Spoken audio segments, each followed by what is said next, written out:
जी, मैं हूँ आपका एस्ट्रोलॉजर सईदुल हसन। तो आज मैं आपके पास हाज़िर हुआ हूँ एक शॉर्ट वीडियो लेकर आपके पास हाज़िर हुआ हूँ।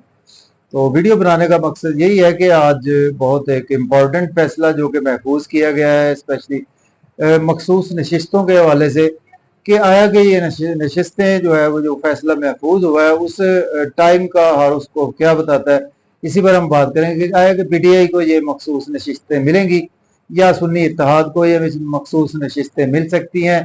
तो इसी हॉरोस्कोप की रोशनी में, प्लैनेट्स की रोशनी में, हम एस्ट्रोलॉजी के पॉइंट ऑफ व्यू से इस पे बात करेंगे कि आया कि पीटीआई को ये मखसूस नशिस्तों का जो मामला है वो बिल्कुल मिल सकता है या अगर नहीं मिल सकता है।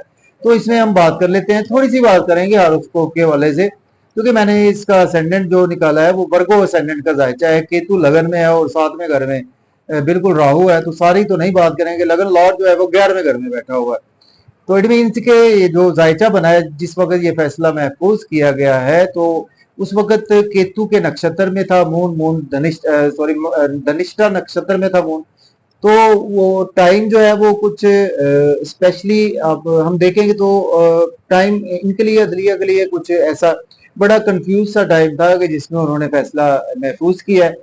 और उनकी अदलिया ने ना चाहते हुए कोई ऐसा ऐसा फैसला कर लिया कि जो कि पीटीआई के हक में आ रहा है, क्योंकि सेंट्रल लॉर्ड जो है वो इस वक्त 11वें घर में बैठा हुआ, गेम्स के घर में बैठा हुआ है।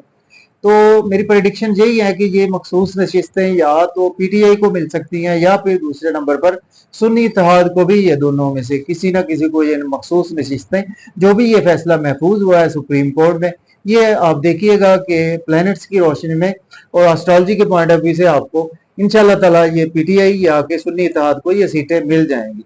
तो इजाजत दें, अल्लाह हाफिज।